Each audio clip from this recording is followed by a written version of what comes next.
Before we jump in, I wanted to let you know about something new. I'm really excited about it. It's called The Nest, our online community, and I'd love to see you inside. Each month, I'm hosting 2 live virtual sessions where we can come together for group coaching, body doubling, real conversations, and occasional guest experts who'll share their wisdom with us. You'll also get access to the community itself, where you can meet fellow Wise Squirrels, you can get episodes early, tap into extra resources, and you can enjoy plenty of good things I'm adding along the way. It's all waiting for you in the nest. Visit wisesquirrels.com/nest for details, and I'll see you inside.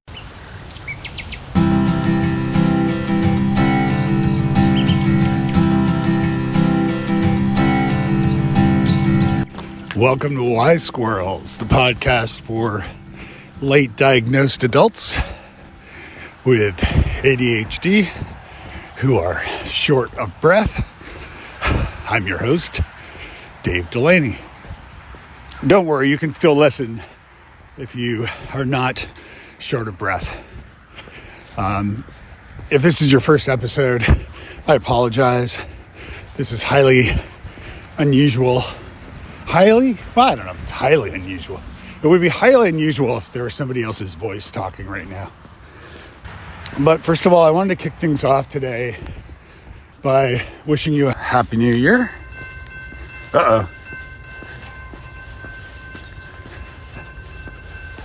It's like I timed that. There's a train about to pass me. I'm out for a walk. If this is your first episode of Wise Squirrels, I apologize. It's a little different. Excuse me a moment.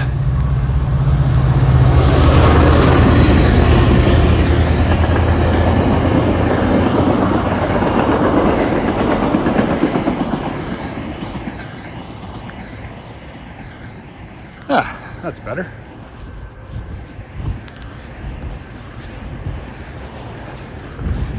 So it's a sunny morning here in Nashville, and I am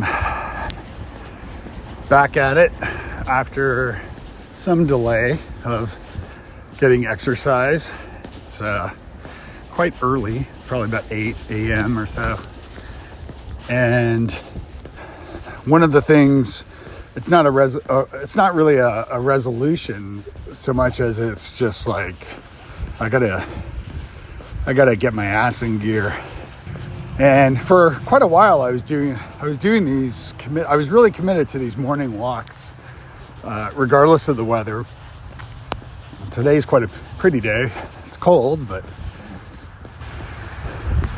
I'll be honest with you, I've been in a funk for sure. I already, deal with anxiety and dance around depression. And I've certainly been feeling that funk. But I wanted to mention that partly because you might as well, with anxiety and depression both being such common comorbidities that come along with ADHD. When you get exercise, it is just so good for you. And so when I do these walks, I make them brisk. I walk quickly, try to get sweaty. If you're not sweating, you're probably not doing enough. That doesn't mean don't, go for a walk, but you really do need to break a sweat. And I mentioned the sort of depression and the anxiety lately, and the other day, a week ago or so, sometime around Christmas, I did this, and it was magic. It was just some time to clear my head and think through a bunch of stuff, and then not just focus on my steps, focus on the moment, and all the research, and of course, not a doctor, But all the research shows, I mean, naturally exercise is important, right? But all the research shows that exercise is especially important for ADHDers. That's you, Wise Squirrel. This walk I do is like 3 miles, I think it is, 3.5. And you start the day feeling successful. You've accomplished something already. And you've also actually exercised. Got the blood going, got the pulse going, got the heart happy. And so, forget resolutions, but do think about getting outside today or tomorrow. Maybe you're already outside listening to this. And do your best to make some time for yourself to get out and get some exercise. I've been pretty excited about 2026. I am excited. My coaching has picked up this year, and I'm excited to continue coaching fellow late diagnosed adults, maybe like you. People that are like me, sort of middle-aged, mid-career. Perhaps you're feeling stuck. Perhaps you're looking for something new, some new direction. Perhaps you have this new clarity like I did after being diagnosed just a couple of years ago now, and realizing that I should add with therapy and medication and all the things, and meditation too, and journaling. All these things help you slow down enough to look at your life, and not in a negative way, but in a future thinking way of the good that you can provide the world. And that's what I've been feeling lately.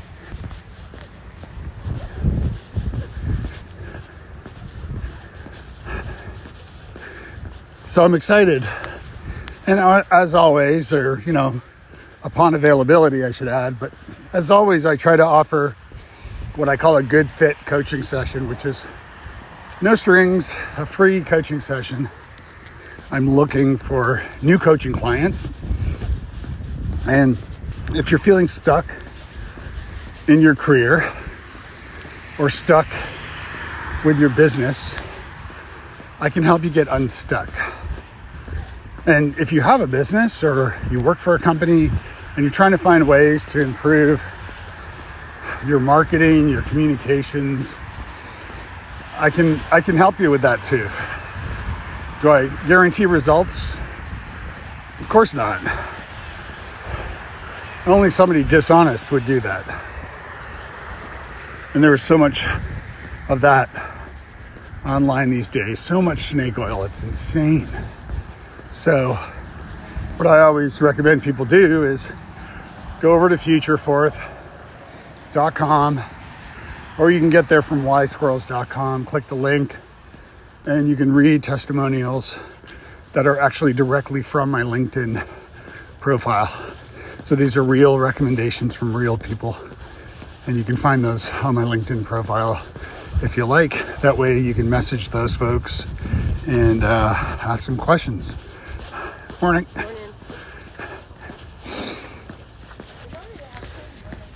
And the other thing I wanted to mention, probably a few things, is I've recently redesigned my speaking page. And last year, I didn't really focus enough on speaking, and it shows in the number of speaking engagements I delivered. And I must say, every time I do, it's one of those things that I know I was put on this earth to deliver presentations and training. I love it. I love it. I love it. And at risk of tooting the old horn, I must say I'm quite good at it. I'm very good at speaking. And in fact, you can watch clips and read testimonials in the same way that you can with coaching over at futurefourth.com, which of course is my business. So I wanted to point those out. But one thing I didn't check before going out on my walk this morning is at the number of downloads of Wise Squirrels. My goal was to hit 100,000 downloads this year, and today is New Year's Eve day, so I'll make sure to report back on social so you can see, or on Substack as well. I'll let you know. I know you've been waiting with bated breath whether Dave hit 100,000 downloads. But what's funny is it really doesn't matter. It's really just an arbitrary number, an arbitrary goal. Sorry about the snivels, by the way. It's pretty frosty out here. So I guess this episode is sponsored by me, Future Fourth, which is my business at futurefourth.com. And today I'm going to play an episode from the archive. I looked at the stats last week, and unless there's some dramatic change, I'm assuming I still know what the number one downloaded episode was this year. And I have a feeling I know why. So the most popular episode this year was Tracie Campbell. And Tracie is the CEO, president, founder, creator of Brooklyn Charm. And one of my goals with Wise Squirrels is to shine a light on, well, first of all, it's to dispel misinformation and to interview thought leaders and people that are experts in ADHD. And if you listen to the archives or you look through, you'll see there's no shortage of folks like that. But another goal of the show is to shine a light on those who are successful in life, regardless of their ADHD, perhaps even because of their ADHD in a sense. And I am seeking more guests like that. So if you know people, I would love to feature them on the podcast. And there is a link, actually, wisesquirrels.com/guest. If you know somebody, you can share that link, or you can fill it out yourself if you like. I also accept guest articles, and you can get those details at that page. But I mentioned this because Tracie Campbell is one of those success stories. And I think her episode resonated with people a lot, I think, because, well, first of all, Brooklyn Charm, I was not familiar with the brand, but if you're into making jewelry or charms, or you're from Brooklyn, New York, and now in all sorts of other locations, by the way, California, I think Los Angeles, and I forget where they all are off the top of my head, but she continues to open up locations, and they have a great online store. I believe they are the largest supplier now of charms. Like, you can get a charm of just about anything. And in fact, in the episode, I asked her to describe ADHD in a charm. And without missing a beat, she had the answer. It was impressive. Anyway. Oh. Sounds like another train is coming, which is my cue to shut up. I've been talking too long. Here it comes. But let's see if I can wind this down before the train comes. I'm guessing not, because it's right here and I'm still talking.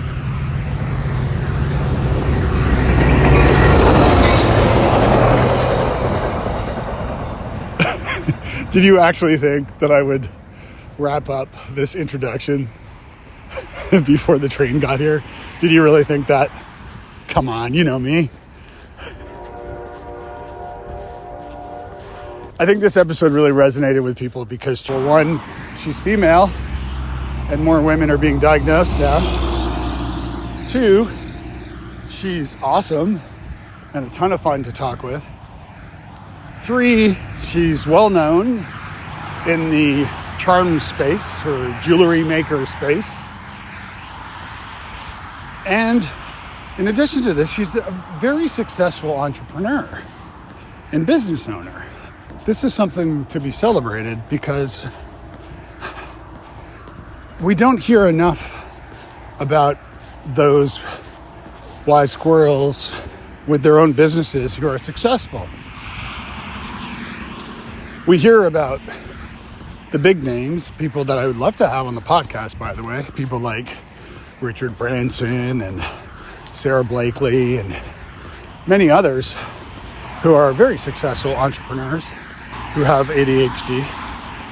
But we don't hear enough from those many other entrepreneurs who are successful. And I think that's another reason why this episode resonated with so many people.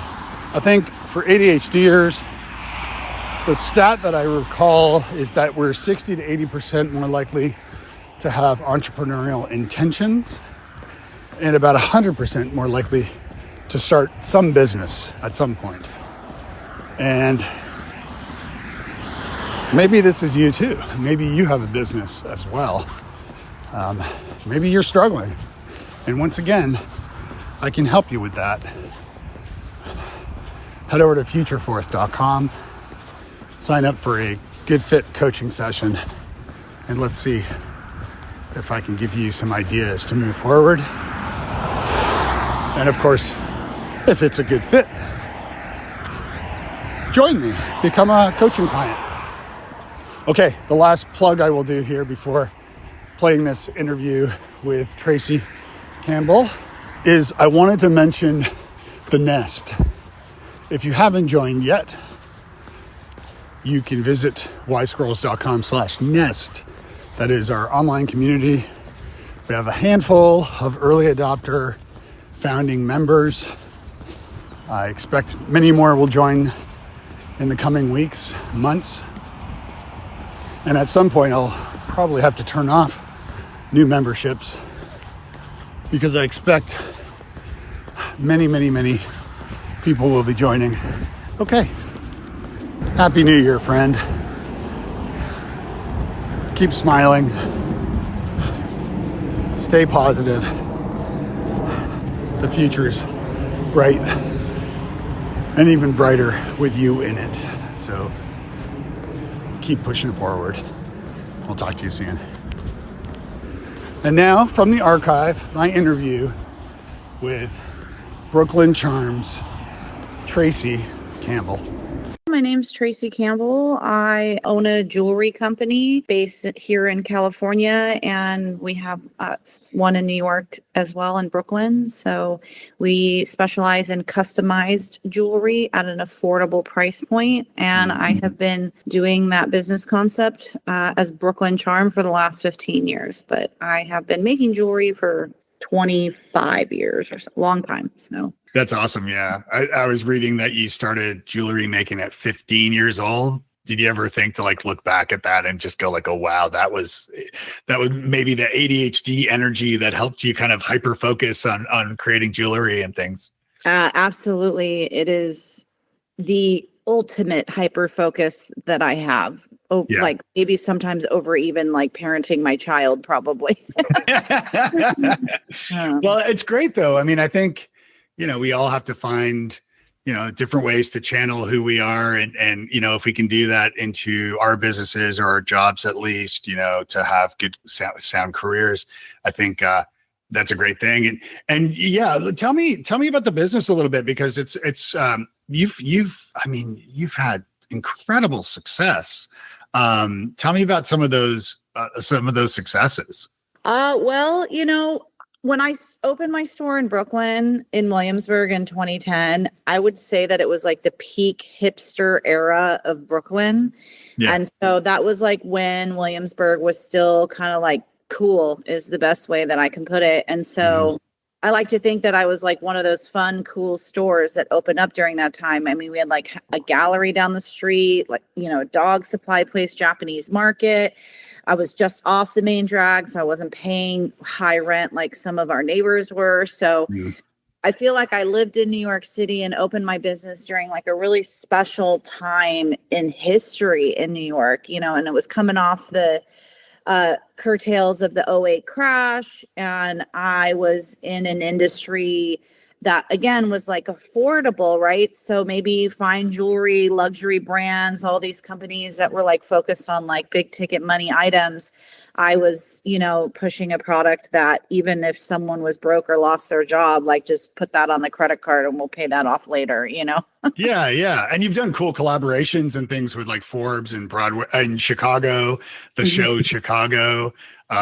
What else? Like Urban Outfitters, Urban Color Pop Cosmetics. Yeah, we're doing something with a French luxury brand here coming up. And I mean, a lot of those opportunities came up, through the business going viral. But even before all the viral stuff, we were in Manhattan too, in Chelsea Market, for a long time. And that place was crazy because it's just one of the highest foot traffic tourist areas in New York City. And so that opened a lot of doors for us when we were, again, like in the early 2010s, that we had a partnership with a Japanese company that opened several Brooklyn Charms throughout Japan. Those are no longer around, but you can thank COVID for that. Yeah. And then even in Denmark, we had one at Denmark one point. That one fizzled out only because the owner's husband was like a famous musician out there. So I think they just kind of, Yeah. on that. But yeah, I mean, that was what was amazing about New York. And I think why I moved out there was because I just saw the potential for myself more so than I saw it here in Southern California, even though I'm back. I left a Californian and I came back a New Yorker, like for sure. Yeah. And how long have you been back? What part of Southern California are you in? I'm in Ventura County. So my shop that I have here in California is in Ventura, but I live in Oxnard now, which is where I'm born and raised. So. Okay. Nice. I'll tell my son to pop in. He and his girlfriend are doing a road trip to LA from Nashville in a few weeks. So Nashville is actually like, I've never been there, but I think about like if I were to open my business in another state, like Nashville is on like the top of my list. Obviously I have to visit there first, but I could see myself being like semi-retired life in Nashville if I don't stay by the beach, Yeah. Well, it's Nashville's a great city, and it's definitely doing quite well given the economy and sort of the state of things. Nashville's kind of doing quite well. So, I'm from Toronto originally, so I've been in Nashville for nearly 18 years now, almost 18 years. Well, very cool. Well, I'll definitely reach out to you, Link, if we go out the way. I have a friend who has a shop out there, Any Old Iron, and he sells a lot of clothing or loans a lot of clothing, both to like celebrities and musicians and stuff like that. So that's cool. So it's fun to see kind of like his success and him grow in that industry as well. So tell me, and if I don't have the note in front of me, like how old were you when you were diagnosed with ADHD or ADD, right? Or ADHD. Or were you? ADD first, and then ADHD came later. I'm early diagnosis. So I was diagnosed in 3rd grade, and they started me on Ritalin. I was very hyperactive my whole life. All my cousins would always call me a brat, but like in an enduring way. Yeah. And I didn't get enough tension, right, for like a kid like that. So I think I kind of drove some of my teachers crazy, and that was when they were like, okay, we need to like figure this one out. Right. I had a little trauma in my second grade with a second grade teacher and just through my childhood too. So I think sometimes that kind of stuff, exacerbates, the way that you are, and yeah, I was on the ADD stuff up until junior high, and I wasn't on it for a couple years in high school, but then I was like falling off really bad, and they put me back on it my senior year, and it helped and it didn't help because when I was a senior, they were coming out with new stuff other than Ritalin. So Adderall was still fairly new to the market. Strattera, Dexatrin. I don't know if I'm saying these correctly, but it's been over 20 years since I've taken them, but these were things that they were giving me. And it didn't set well with me, actually. And when that happened, the Ritalin was the only one that ever really truly helped me. But funny enough, when I hit 22 and really decided what my field was going to be, jewelry, I quit cold turkey on the ADD stuff, drugs. And I've never looked back. I mean, I also had jaw problems and sleep problems. I do truly believe that stuff helps people because again, I know ADD and ADHD when I see it. And it just got to a point where it was no longer serving me, Yeah. And that's fair. That totally makes sense. I mean, it's definitely, different strokes for different folks. And certainly, everything that I've read and, I always say on this show, it's like a drinking game. And at this point you can take a drink when I say that I'm not a doctor and nor do I play one on the internet. Right. Yeah. But that said, yeah, I mean, yeah, I know stimulants work because I've experienced it myself, being late diagnosed. And I didn't have that eureka moment first of all, I started on stimulants that were prescribed by my doctor, my GP, when I was diagnosed. And there were some weird side effects, nothing terrible, but there's some things. And so he switched me to something else. And then we experimented with doses a little bit. And then he's like, you know what, this isn't my expertise. Let's get you to a therapist, like a psychiatrist who can actually help you manage your meds. And so with her, we tried, different, not a lot, but different things because it's first you try the thing and then you on a low level, on a low dose, and then you increase that dose. This is my experience, at least. You increase that dose until the point where it feels good, or if it's not working well, or you're getting side effects or whatever, you switch to a different medication and then start again and rinse and repeat. So, and I've found it to be. I mean, one of the interesting things that I always find, well, tragically hilarious, maybe, but how people are worried because they think they're addictive, and it's ask any ADHDer, they forget to take their meds all the time, or they forget their meds in general. They go away for a week and they forget. So that's and if they were addicted, I can assure anyone that if you were addicted to something, there was no way you were going to forget to take anything, right? Smoking, well, a true drinking, whatever. ADHD person doesn't look at it as something to be addictive, right.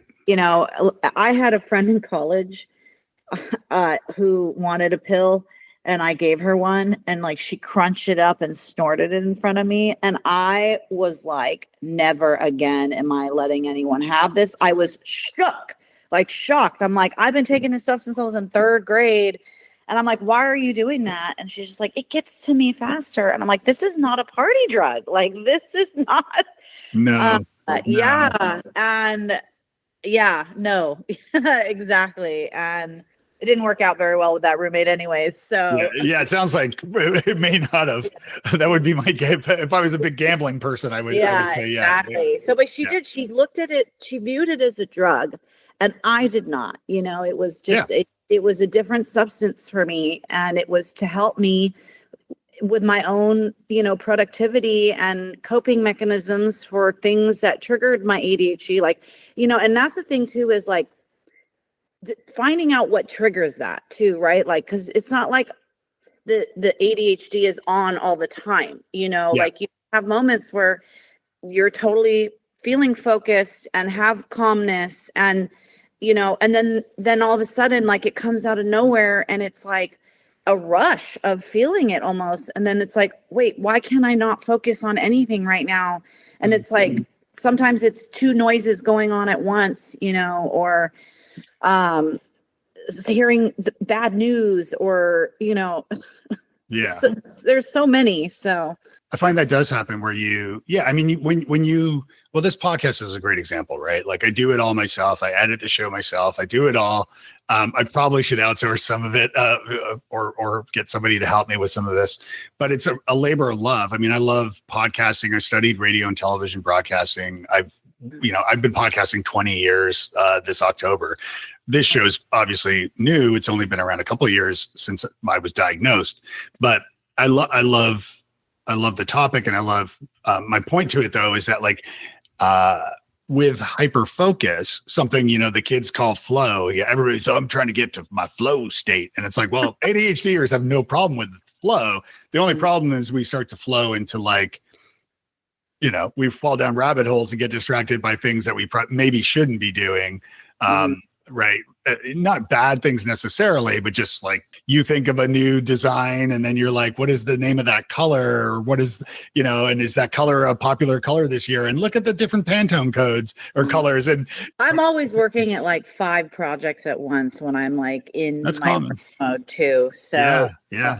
When I'm at work, I have staff and employees, and they always joke around that I leave like a path of destruction, when I'm working on everything. But then again, I'll be the opposite. I'll come in and they leave a path of destruction, and I'm sitting there cleaning up after all of them. And I can't even get to the thing that I want to do because I cannot do it until that stuff is cleaned up, Yeah. And then I end up doing other people's work, and that's okay. But, I can do both. Yeah. Well, but one of the reasons why I wanted to chat with you so much too is, I speak to a lot of medical professionals, psychologists, psychiatrists, and so on, and also just like, ADHD coaches and things. And I wanted to speak to more sort of air quotes high achievers with ADHD to kind of learn from them about, not necessarily like about working around, not around, but working with your ADHD. It's part of who you are. It's it's your neurotype. And I mean, you've been aware of it at least, most of your life, which helps. You also bring some insights from that awareness and self-knowledge, I'm sure. So maybe putting ADHD on hold for a second, or letting it in as you like, but how does one start a business that is successful as yours, with or without ADHD? I mean, you started in 2010, right? You said the did store, you start with a storefront? Open. Yeah, the retail store open. I started my business in 2007, just like doing online and e-commerce, like Etsy or something, or web. Yeah, actually, I kind of like people of the eBay days. Yeah, sure. Yeah, I was at the birth of Etsy. I was there at the very beginning stages. And so I found a niche for myself quite quickly. And as a jewelry maker, it was hard to sell my jewelry on there because 75% of the people on Etsy and at that time were jewelry makers either. So I was like going on there trying to sell my own jewelry to the same people who was like, I'm not going to buy jewelry from people I'm, making jewelry competitive with. Sure. And so they were letting jewelry supplies on, and destash and crafting supplies on, and vintage on there. And so, I love shopping, and I used to work at Michael's for a long time, and had like a, crafting supply background. And so I started, buying wholesale bulk jewelry supplies at like closeout places. So like I was putting things up there that you literally couldn't get at Michael's or any craft store. And it just took off immediately. I got really lucky. In fact, I remember I stayed up till 4:00 in the morning, like another ADD lifestyle is sometimes just staying up all night. And I listed 20 things on the website on Etsy. And I woke up in the morning and they were all gone. And I thought Etsy shut me down. And I was like, oh, no, I spent all night working on it. And then I go and I look and everything was sold. So like from 4 a.m. till 12 p.m. Everything I put up on the site was like, this was before you could put quantities and everything like that. Like I had made $75 while I was sleeping, and and it just kind of took off from there. I mean, honestly, I didn't know I was starting my own company, like I came out of art school and I was a little disappointed with my school in the sense, it was a great art program, but they didn't really set me up with the concept that I was going to be in business for myself as an artist. I just always thought, like, you go to school, you do college, like you get a job, even as an artist. Like, I just imagine being an artist with a job, not being independent like that. Right. And so it was really liberating because I never really kept a job very well, other than working at Michael's and like this one in a bead store, but I had many jobs, many hats, hostess, waitress, bartender. Oh my God, I was the worst waitress. I mean, retail, all of it. And so it was just, it was amazing. Like, it just immediately, I was selling supplies like crazy. And I was like the number one or top 5 jewelry supplier on Etsy for the first few years of their existence. Wow. Until it got super saturated, and that kind of got me going with, and that was like, I wasn't really making or creating or being an artist. I was more curating, right? Like picking out like charms and chains and beads and findings that I was drawn to. And that's like what I on Etsy, and trying to also have something that like nobody else had, or I don't want to compete with people. Like, I want to have something unique.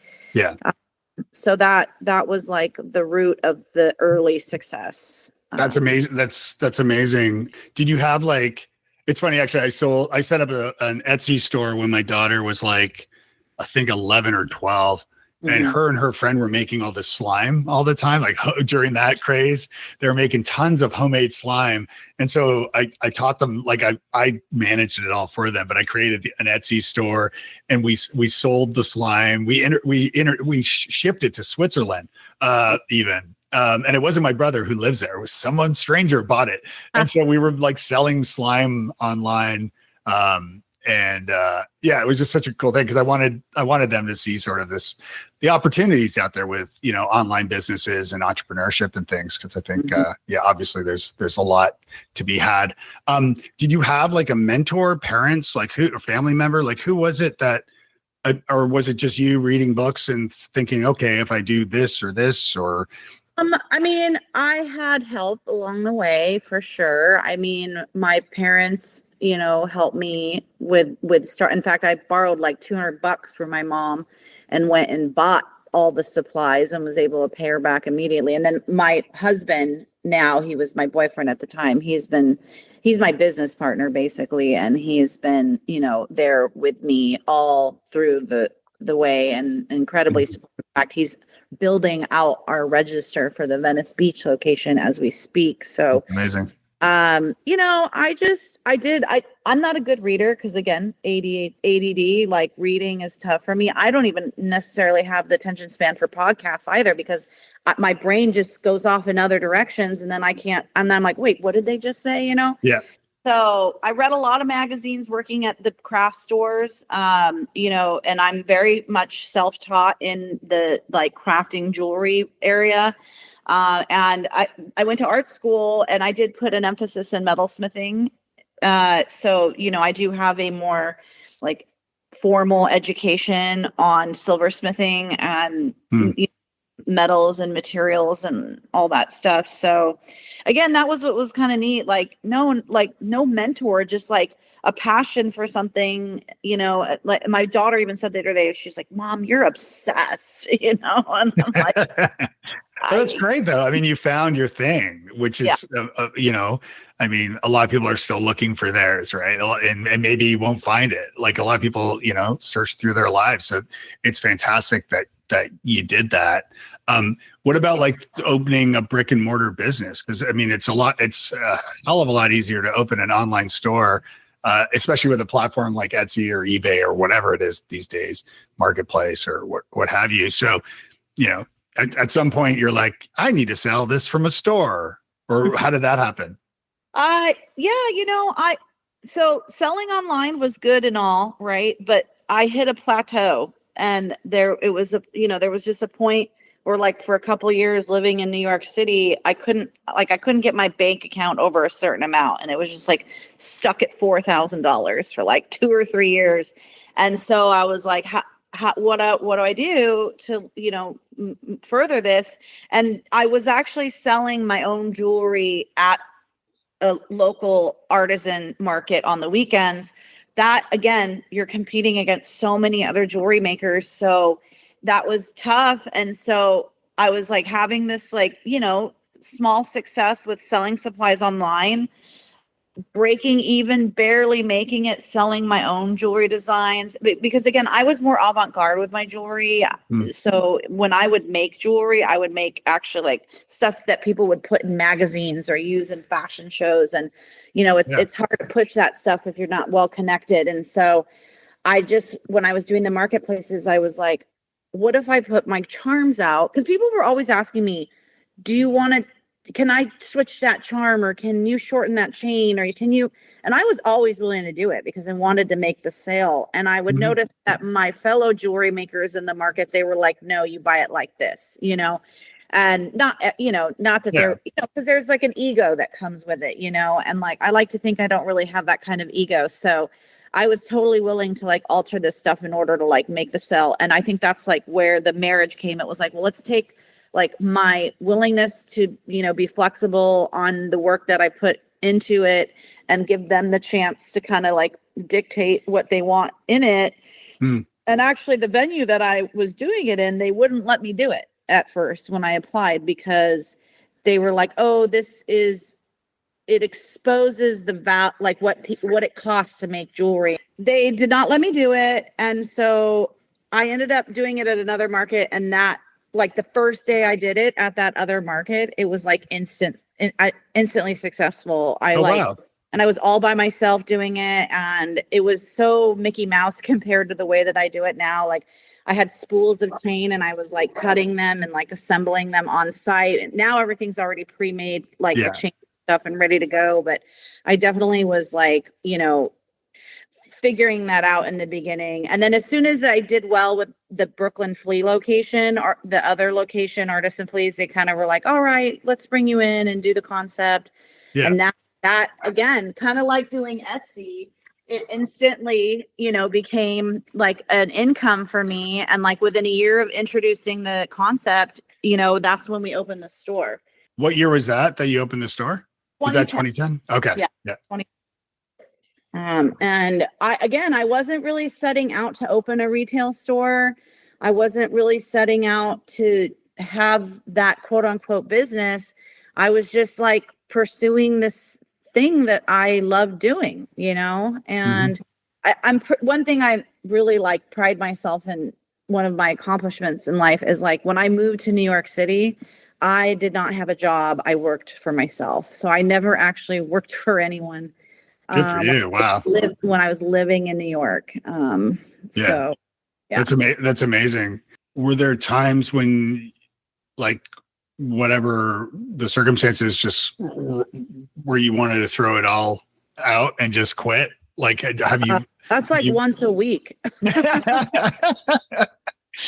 Yeah. I mean, it's a roller coaster entrepreneurship. I get anxiety, like there's anxiety that comes with it. And I've always had anxiety since not always, but since I was like 16, 17, like I also have, dealt with that. And so, when the anxiety comes in, and it can come out of nowhere. And again, like the triggers, right? There's triggers for that.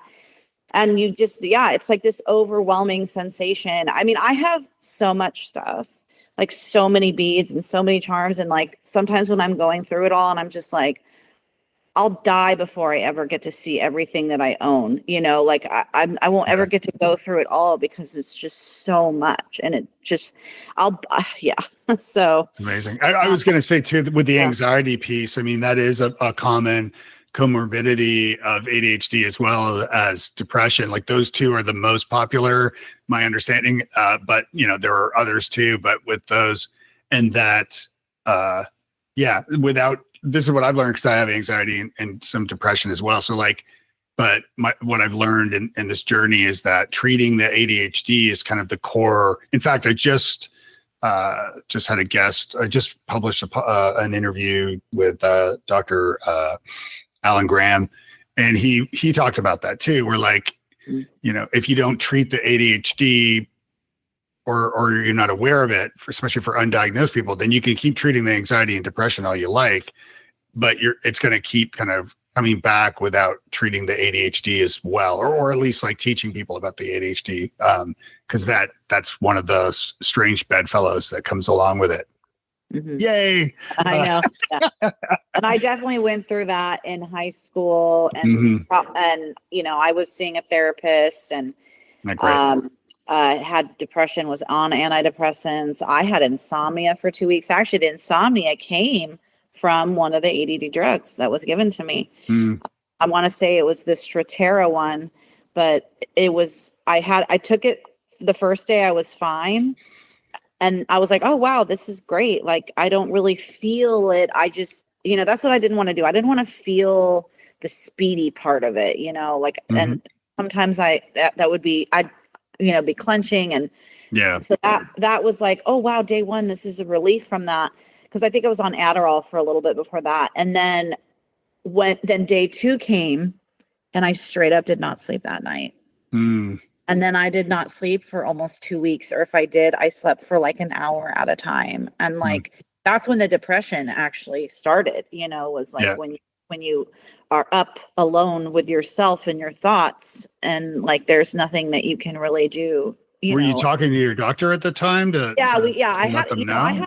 Because of ADHD, I had a pediatrician until I was 22 years old, and I had a great pediatrician actually. And he really, he was, like you said, you were trying different things and trying to find the right dosage and the right prescription for you. And so that was a journey in itself, was just trying to navigate what was, going into my system and how to deal with it.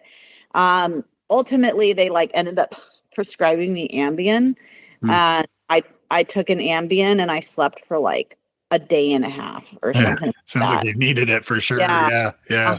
And then when I woke up and I came out of it, I actually it reset me. It was really weird. And I was I was doing better, and therapy was really helpful.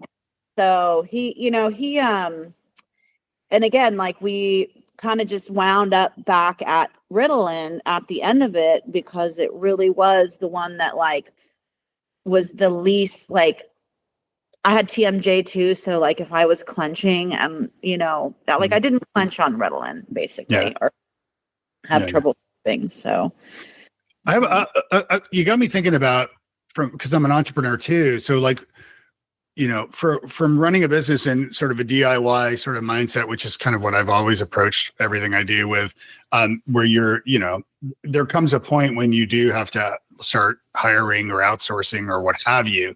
Tell me about when did you realize I can't do this alone, or I can't get to where I need to get alone, or, oh my God, I'm not good at this. Cause that's one thing that I tell people all the time. That's one of the aha moments of my diagnosis and treatment is and practicing mindfulness and meditation, where I've realized oh, wait a minute, I'm not great at everything. And it wasn't that I was cocky and thought I was, but rather I was just moving a mile a minute unknowingly, that I just assumed. I didn't even assume, I just had to do everything. So there wasn't even time for me to stop and think, oh, that's why you're not doing a good job at X, because you're not good at X. You need help with this. Tell me about that experience for you. Yeah, I mean, the first time I hired someone, this was before you could process shipping at home, right? So you actually had to go to the post office to have your stuff mailed. Yeah. And so I had just moved to Brooklyn. I was living in Bushwick at the time, very colorful neighborhood, very loud, somewhat scary post office. And I had a panic attack in there actually, because Line was super duper long. I showed up with 30 packages. It took me 45 minutes to get to the front. And as soon as I got there and threw my 30 packages on the table, the two other windows closed. And it was just like me and this one guy, 30 packages, and 20 people behind me. Yeah. And they all just were like, like throwing their arms up in the air. And I like started getting tunnel vision and my Wow. face went numb. And the post office guy was like, flicked his finger in front of my face and he's like, hey, I'm right here. Just focus on this and stay with me. Like he saw me spiral and he did. It brought me back and he's like, someone's coming back in a minute. And but in that situation, I was like, I can't do this. Like I'm hiring a New Yorker to come and wait in this line for me because this is just like too stressful. Yeah. And so I hired a young lady, Vern. She was 19 years old at the time. She's originally from Barbados, but lived in New York for, oh God, she'd kill me. Not Barbados, Trinidad. Yeah. From Trinidad. And she stayed with me for over 10 years. Actually, she was my first employee and she's still a very good friend of mine. Yeah. So that was my first hire and I didn't really hire again until I introduced the business concept of the charm jewelry thing. So like once I was doing the DIY or like you design it, I did have to have some people help me with that just because again, you can't be ringing people up and making stuff at the same time. Yeah. So you need, someone to do the ringing up and someone to do the making. And I only had a couple employees the first couple of years of being open, but then when I opened the brick and mortar store, I had to go from like 2 employees to 5 employees. And peak having my shop and my 2 locations in New York, I would have sometimes 16 employees at a time. And so, with that, you definitely need like good management to help with that. And I did, it takes time to get to that place and to find the right person and not just the right person, but the person who's going to put up with you and your ADHD, Yeah. Yeah. So yeah, I've got a great, I still have the same person who runs everything in New York City that I've had for the last 10 plus years. And she's amazing. And allows for me to, be more permanent here. In fact, like after COVID, we closed everything down in New York for like a year and a half. And when we reopened, I licensed the brand to her. So the woman, Adrian, who was the manager of my store when I wasn't in New York, she lost her job. Her whole career just like went into thin air when we closed the stores. And so, she saved up money and kind of went out and joined the Chelsea Market thing that we were doing before and started it on her own, but as Brooklyn Charm. So it's great. Like I have, she's technically like, a licensee, but, I look at her more as a partner just because, we make a lot of joint decisions together and, because she's representing the brand Brooklyn in Brooklyn, I always say if it weren't for her, I don't even know if I would be Brooklyn Charm anymore because, we weren't going to move back to New York. I'm like eternally grateful to have someone like Adrian in my life. And I always joke around, like, I hope I find my Adrian here in California. Yeah. Well, I mean, that's part of it, right? Because I was just having this conversation with someone just yesterday, actually, a small group, about outsourcing some work and realizing like part of what stopped me from doing that has been, well, first I'm a perfectionist, so there's that. But besides that, for me, it's more like a need for someone to help me with my social media and help me with my, like maybe some admin stuff and some, mainly digital stuff.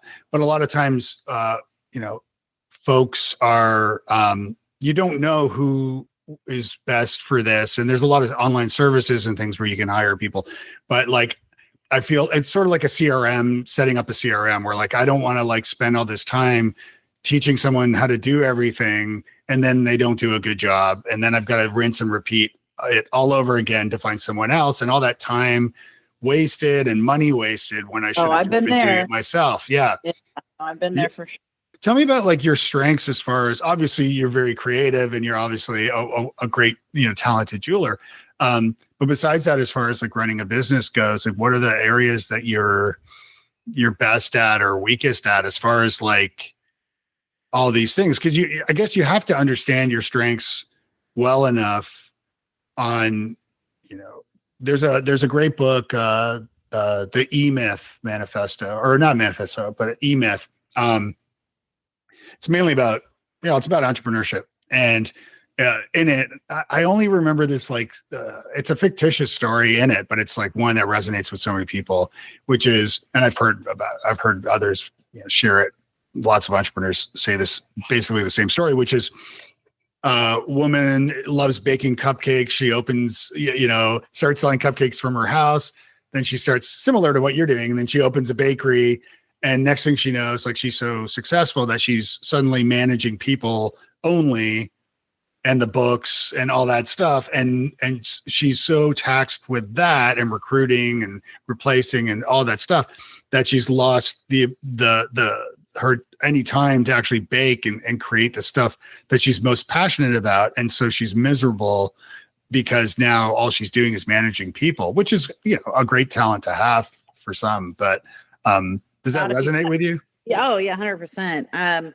I don't particularly enjoy managing people.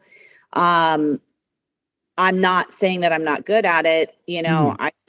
It is probably the hardest part of the job, actually, is because you're the income, for these people, and you are responsible for their livelihood in a way, and not everybody holds that over you, but people certainly do, and I would say one of my greatest strengths is also my greatest weakness, which is, I want to be liked, I want, and not just by my staff, by everyone, and if you want everyone to like you, then what can happen is you can get walked all over, and so, and I'm an empath as well, so yeah, those are, great traits to have as a person and a business woman, but it can also be taken advantage of, and so I think that has been a struggle for me, because I don't feel like I'm the kind of person that takes advantage of people. It's never really been my trait. I will lean into people when I need help, and I will be open and honest about that, again, like, I don't have too big of an ego to admit when I need help, but right. Yeah. I think that especially with this newer generation too, we're like, now I'm the, like, kind of older, in the game, and I'm watching these younger, early 20 something year olds sort of step into the professional world. I see a lot of them, me and them, actually, just in terms of like not liking being told what to do, and or being told to do something they don't really feel like doing. And I have definitely been that person where I'm like, oh, you want me to do that, Yeah, and then me too. I get done to me, and I'm like, why do you have to act like that, or so I'm always like, just, it's important for me, like, when I task people or work with people, to just, be kind when I'm asking that. And maybe I'm not always kind. Maybe I'm a little bit blunt, because I'm in business mode, and I'm like when I go to work, I am there to work. I am not to hang out. I am not there to socialize. Like, I will talk. I will, like, do any kind of conversation that most people do, but like, I am doing it while I'm working, and so that I expect out of, my staff as well, is like, if you're going to come to work, I don't care if you talk, but like, make sure you're staying productive while you talk, Yeah, no, 100%. Yeah.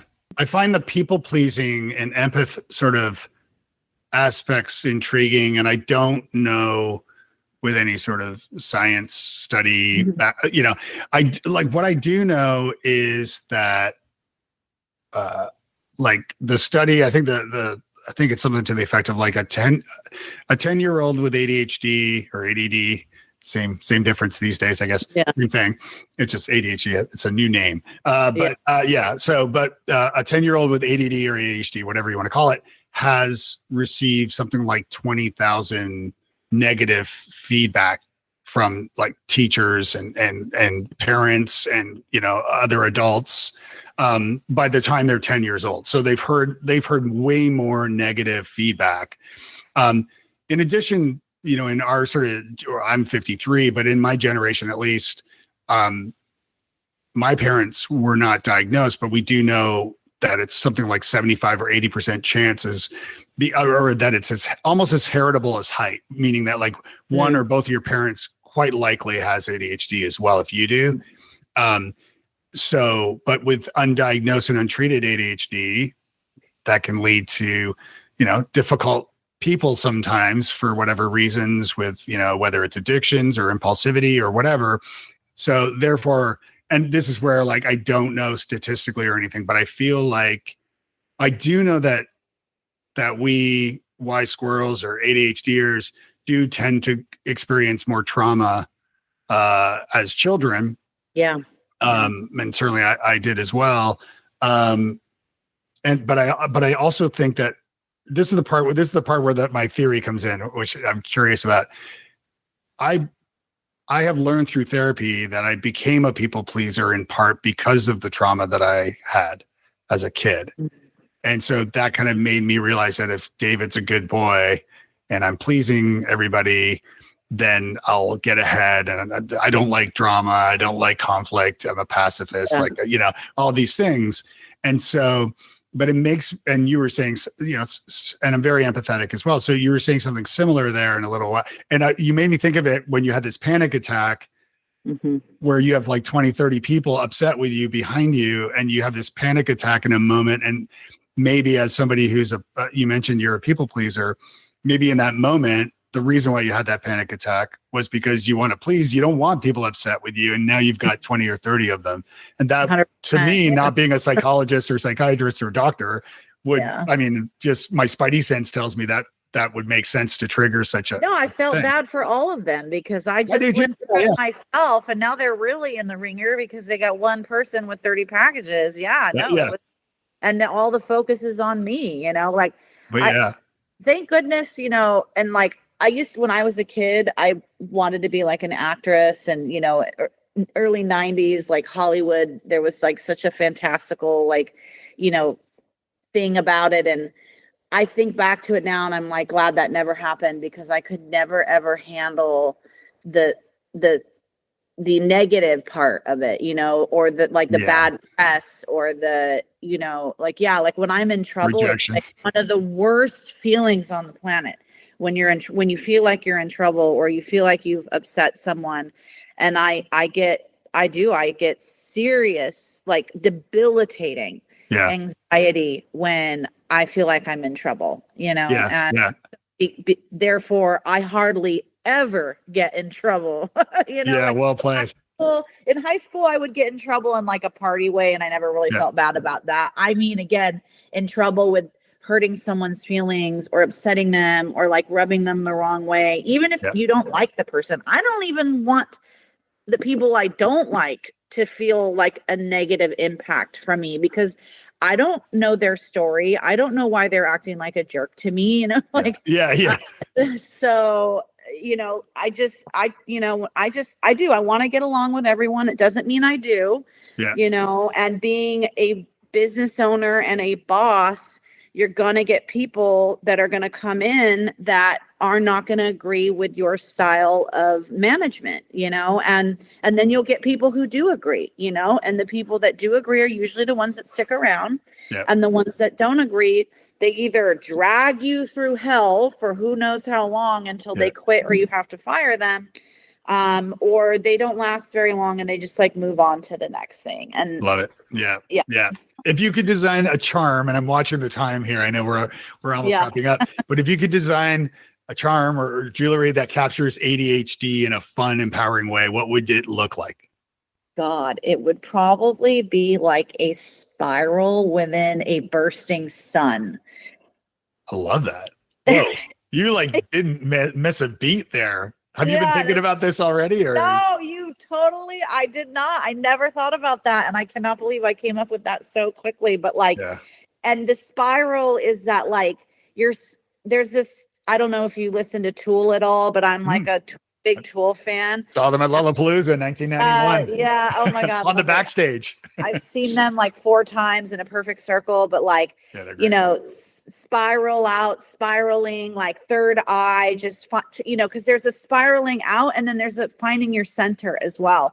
And there's been so many moments in my life where I feel like I'm going to explode, but I'm finding a way to sort of like circle back into my own thoughts that don't make me explode, so it's like you might be exploding on the outside, but it's because we're working on the inside trying. And that's, that goes back to why we interrupt people sometimes, or we, get lost track of our tasks and things like that. So it's just, it's constantly moving, it's like even today, this morning, I woke up at 4:30 in the morning and I could not go back to sleep.